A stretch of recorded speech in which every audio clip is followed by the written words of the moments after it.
Hello, everybody, and welcome to Wednesday afternoon's Workplace Wellness Buffet live event with Phil Horrod, who's going to be talking to us about trying to avoid overwhelm in the workplace, among other things.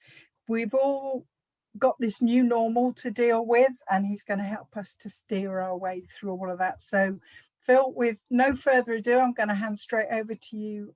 Take it away. Thank you very much, Ali.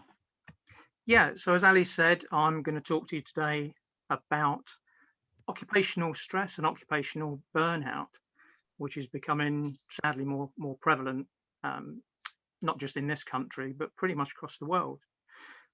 So one thing I'd like you to do, just to kick off, is if anybody has ever been stressed, whether that's in the workplace or out of the workplace, can you just put your hand up and let me know?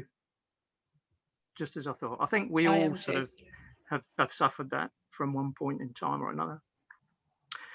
If anybody's had children or got children, the other thing I'd like you to do is just put your hand up if you've ever caught yourself talking to your child in the same way that your parents spoke to you, using maybe the same words. That's interesting. What I'm going to do today is actually talk to you about the connection between those two things. So by the end of the time that I've finished today, I'm going to connect those in a way that will make sense, because I know they don't necessarily at the moment. And I'm not suggesting you get stressed out when you talk like your parents, although I sometimes do. So in terms of a setting of where we are today, we know we've all been through the pandemic. But if we look at a sort of a structure of stress and burnout over the last few years, in 2019, the World Health Organization actually classified occupational burnout as one of their internationally recognized diseases. So for the World Health Organization to recognize that in that way, clearly you can understand that that's both a big issue as well as an international issue. In 2020, there was a survey done by the British Red Cross. And in terms of effectively their study, which was during the pandemic, they found that 50% of adults said that the pandemic had negatively affected their mental health, which is kind of understandable.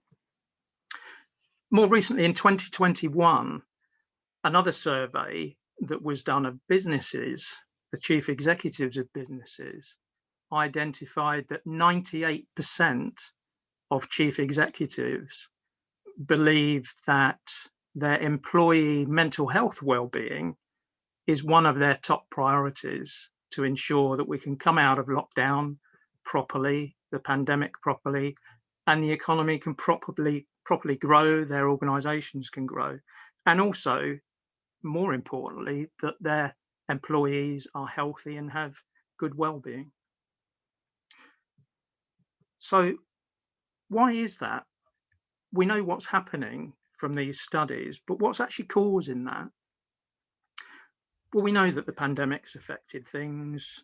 You know, people are having a lot more to do. We're in that environment where we're sort of living in a new technological 24/7, where, like that girl who was in Charlie and the Chocolate Factory, you know, everybody wants it now.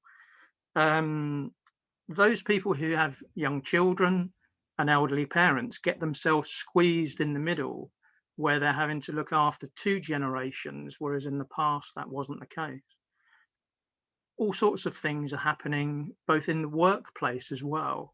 There's more and more pressure to perform financially. There's all sorts of issues in terms of people needing their career for the structure of life that we have at the moment. We all have financial commitments. So that's the symptoms of stress, particularly in the workplace, where we can find ourselves feeling like we're always on the go, we can never switch off, symptoms of not being able to sleep, symptoms of maybe headaches. And to some extent, our bodies are designed to deal with stress. You know, our bodies, our minds are set from caveman times in terms of the saber-toothed tigers or whatever it was that we were looking out for, to be able to do that fight-flight thing. Obviously, that's not relevant now, but our bodies still work the same. We still produce adrenaline, we still produce cortisol when we're faced with something that we need to be alert for. And that's fine when it's something that's for a limited period of time, but when it's extended, as we find it's extended now. So if it's something you're facing in the workplace that happens for the duration of your work time,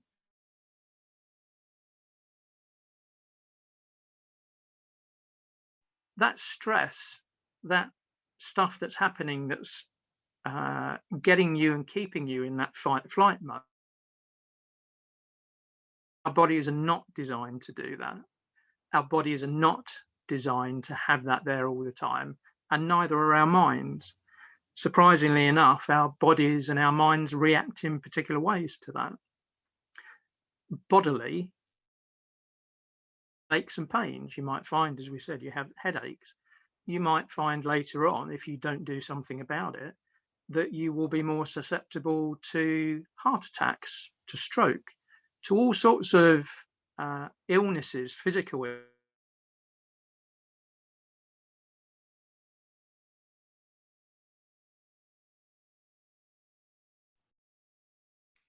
So Well, traditionally, you're freezing up a little bit there. Could you just repeat that last sentence, please? sorry, Victoria. Yeah. Thank you. So our bodies are not designed to have that stress all of the time. And so we can be subject to things like heart attacks, strokes, lots of diseases, lots of health-related issues physically, and with mental health as well, mental health issues that can affect us if we don't address those stress situations accordingly.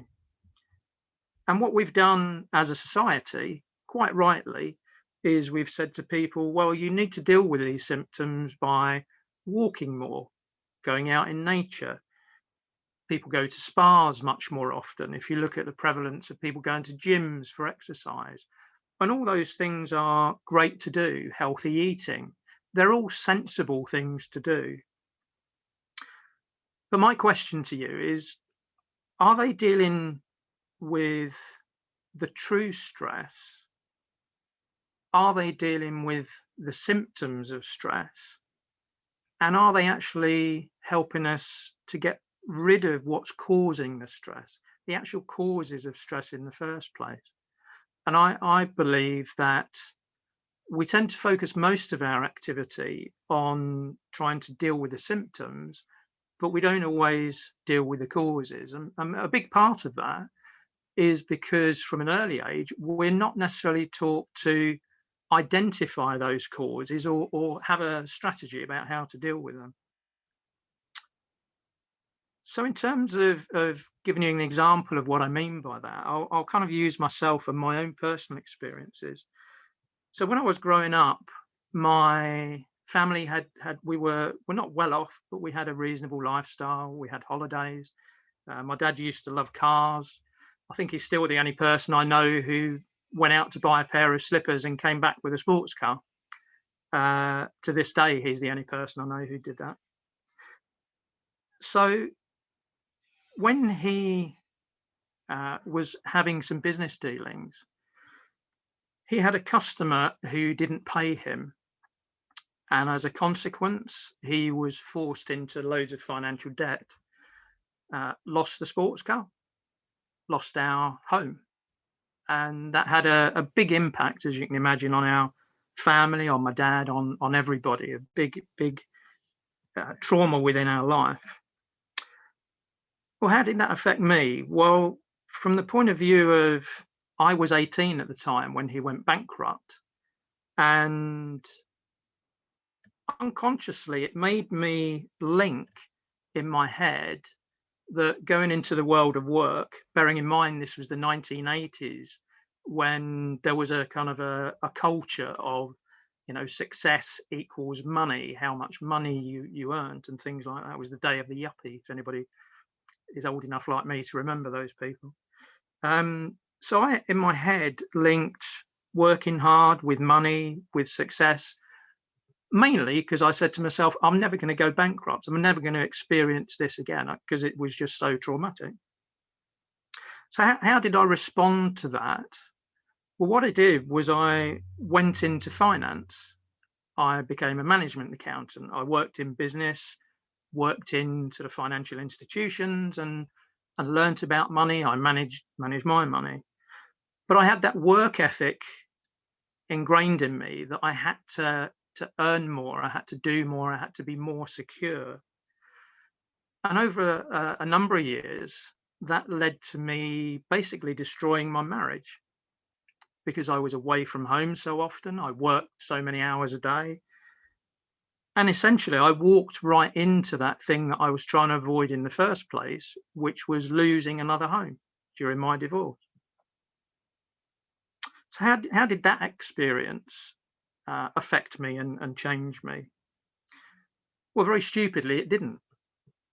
I used to experience stress, but I dealt with those symptoms the way that most people do, with those things we spoke about healthy eating, exercise, and such like. And in terms of my next career, I decided I would make a change, and I worked in recruitment, which is very fast moving, very energetic, lots of different things, lots of juggling going on. And in terms of that job, which was very different, because initially my finance career was very number orientated, as you can imagine. My second career, I realized that I love dealing with people. So I thought, well, I'll deal with, recruitment, which is all about people. But I didn't change my actual pattern of working. I got remarried, had 2 children, and that thing about needing security was doubled, because obviously not only did I still not want to lose another home and be like my dad and the experience we had, but also I now had the financial pressures of a family and children to look after as well. So I sort of redoubled the effort of how long I was working, how hard I worked. And the industry that's recruitment is pretty much your earnings are based on commission. So the harder you work, the more successfully you are, the more you earn, which for me matched what I thought was my ethos perfectly. And I was earning more money than I'd ever earned in my entire existence. But I just wasn't happy. And it took me a number of years to realize that I was just getting more and more stressed, more and more frustrated, mainly with myself, because I couldn't understand what was happening. I was doing what I thought I needed to do. So what happened next? Well, what happened next was that I got headhunted, got put into another organization, and found it even more stressful as a consequence of that change of employer. Cutting a long story short, I ended up working pretty much 18-hour days for a long period of time. And eventually, like most people, I just hit a complete brick wall. My body shut down, my mind shut down. I couldn't do anything. One morning, in a July morning, I got up at 6 o'clock in the morning. My wife was ironing a shirt to try and get me out to catch a train early in the morning, and thought I was having a heart attack. My arms went completely numb. My heart was pounding out my chest. And my wife, who's a nurse, thought I was having a heart attack too. We had the paramedics come in, took me off to hospital, and I woke up with a nurse giving me some drink and a doctor who was saying to me, well, you haven't had a heart attack, thankfully, but you were really, really close. And you need to take at least a week, probably more, just to chill out, don't do anything, which I did. And that was fine for the first week. I did it for the second week. Come the third week, I was getting worse and worse. And so visited our GP, who promptly put me in a day hospital, a mental health day hospital, for a week. And most people who experience that over that week start to get better. I got worse again and was going to be sectioned as a consequence of where my head was, because it was like my head had completely exploded and I couldn't go back to work. I just couldn't go back to work. I was so burnt out that it was just not physically, mentally possible for me. And so I became a stay-at-home dad. And as a consequence of being that stay-at-home dad, I experienced things with my children I'd never experienced, seeing them grow up. And for the first time ever, I found that I was just happy. I had experienced things that I'd never experienced in my career before. And during my breakdown, effectively, from that burnout, initially, the reason why I was told I was going to be sectioned was because I became suicidal.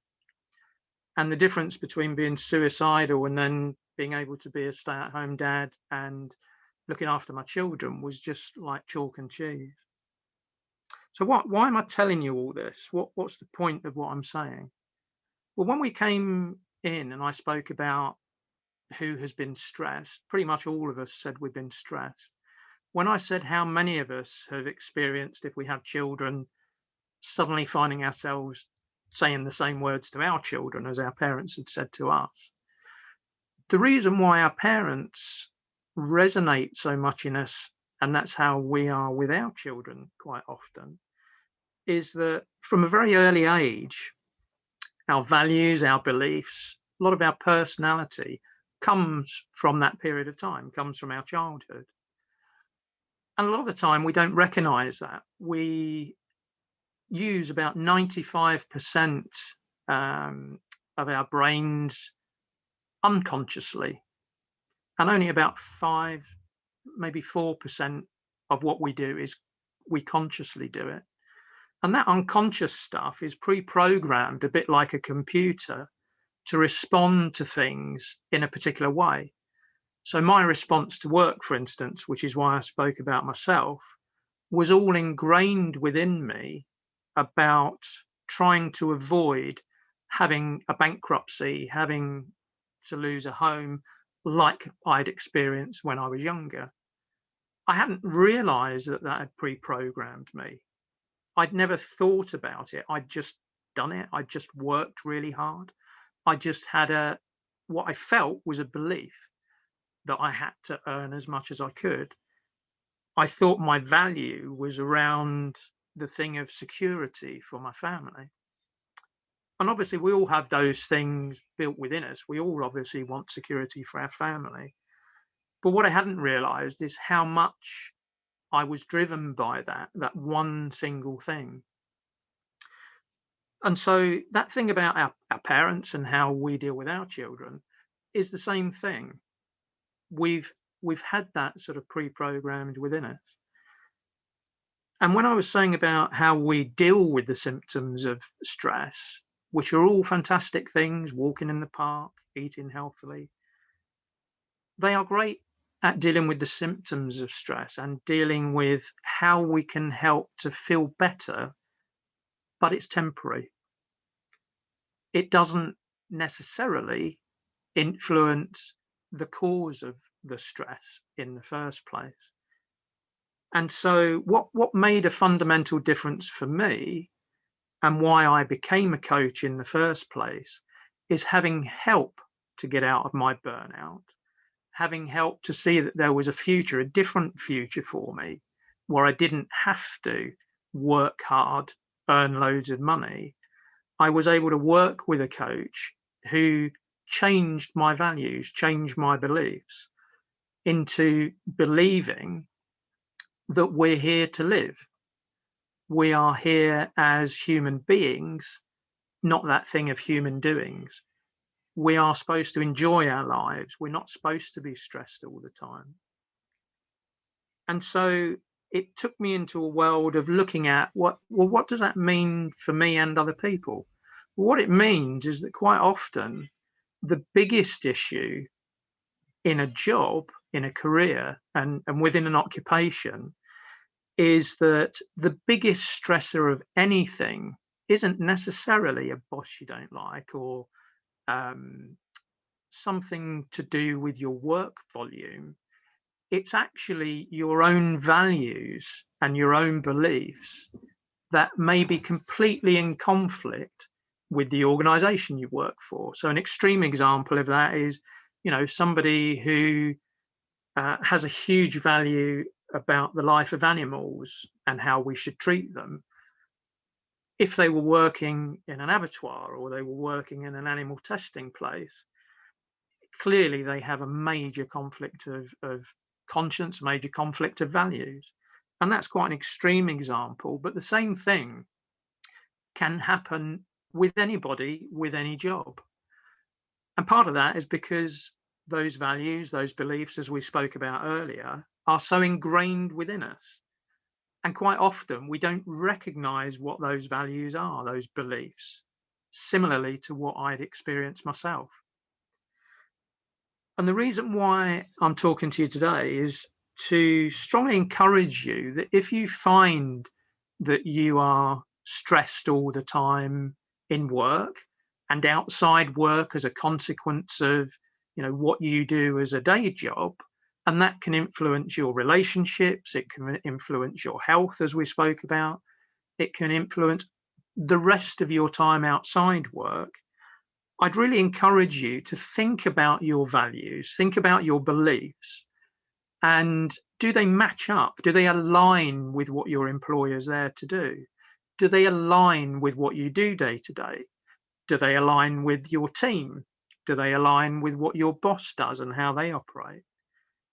And if you're not sure about that, something that I found that was massively beneficial to myself was doing a psychometric test and series of psychometric tests to actually understand better who I actually am, what are my real values, not ones that have been imposed on me or that I've subconsciously taken on board, but what are my intrinsic values, my beliefs, and how can I use that information to align what I do as a day job. And very thankfully that I took that, and with a coach's help, looked forward, not backwards, in a way that enabled me to decide to become a coach. And it's the greatest thing that I've ever done. I just wish that I'd have found that out when I was about 20. It would have saved a lot of heartache and losing lots of homes. So essentially, my suggestion to you today, if you're in that situation, if you have ever found yourself stressed out at work and facing a burnout, please try and do something about it before you get there, because it's easier, less hurtful, less painful than waiting until you get there. I would recommend doing something today. Do it now if you're in that stressful position. And what you'll find is you can get helped to have a less stressful life. You can get help to change your career, to focus and align your career with what your true beliefs and values are. I did it, and if I can do it, anybody can do it. Thank you very much for listening. Thanks, Phil. I have something to say around all that. I've been in very similar situations, very, very close to breakdowns at work, and never actually thought about the fact that it might be to do with me and my makeup and my past and everything else. I've either blamed the boss or found something. But when I finally got help to see, like you say, what my values are, what my alignment is, what I should be doing. And I shifted and managed and was able to become a coach and am now living a marvelous life. But would you say, I think that when people, from my experience, when you're in that situation, it's very hard to see anything clearly. It's very hard to look at a psychometric test and then make any kind of sense out of it to make the changes. Now, you as a coach, part of the work you do is helping people to see outside of themselves, in the same way that with emotional geography that I do, that helps people to see outside of yourself. So do you want to just tell people how you can actually practically help them? Yeah, sure. I mean, what helped me and what I have subsequently done from a coaching perspective is I undertook a psychometric test based on something called DISC. And it's something that I trained in and now became an accredited practitioner of using DISC. And DISC is a sort of self-assessment tool. It's not like an exam or there's no right and wrongs. But what it does is it classifies your personality traits, your beliefs, your thinking, which you have got inside you, not ones that are influenced by external factors. And it helps you to understand where you are in sort of one of 4 categories of types of people. And the best example I can give you of that is we've all come across people who are extroverts. You know, they're the ones who are the life and soul of the party. They're the ones who are generally the first to kick off a conversation and things like that. And we've come across introverts who generally are a little bit quieter. There may be somebody who's a bit more thoughtful and doesn't speak as often. The DISC process analyzes and asks you questions about all sorts of facets of your personality. And so it identifies where you are. And none of us are particularly in one quadrant or another. We're all sort of at different areas within those things. You know, we're complex beings, but it does give you a picture, a literal picture, you know, a diagrammatical picture of where you sit on the extremes of those personality traits. So what I mean by those personality traits are things like, you know, do you like to be in control, or are you happy to be, you know, somebody who goes along with things? Are you somebody who reacts very quickly, very fiery, or are you somebody who sort of internalizes something? So the assessment is based on all sorts of facets of your personality. And the job of the coach is then, once the report is written for you about what the outcome of your assessment is, the coach is there to guide you and help you through what that means. What's the report actually saying for you? What can you draw from that? And what are the things that you can learn about yourself from that you and the coach can then say, okay, if this is like this, how can we take that forward for you in the most beneficial way? You know, what does that mean for you about your occupation, your career? What does it mean in terms of your relationships? What does it mean in terms of the way you relate to the world? So it's bigger than just career, but generally speaking, because so many people are getting burnt out because of occupational burnout, a lot of the work that's done by coaches and around the DISC process is geared towards helping people who are stuck, don't understand why they're stuck, looking at beliefs, looking at values, looking at personality traits, and honing that and helping those individuals to use that information going forward in a beneficial way and a far less stressful way, so that they avoid burnout. Because otherwise people do what I did and just go from job to job to job, thinking they're changing something, when in fact they're not recognizing what the actual cause is. As you said, Ali, you know, we all talk about our boss, or we talk about the workload, or we talk about, you know, Tim who's done something that day that's upset us. Whereas intrinsically, what we're not recognizing is that there's a lack of alignment between us and something else. And it's only by recognizing that and doing something about it that we can truly remove the source of that internal conflict, that misalignment, and avoid burnout. Brilliant. Thank you. Thank you. Thank you. Victoria.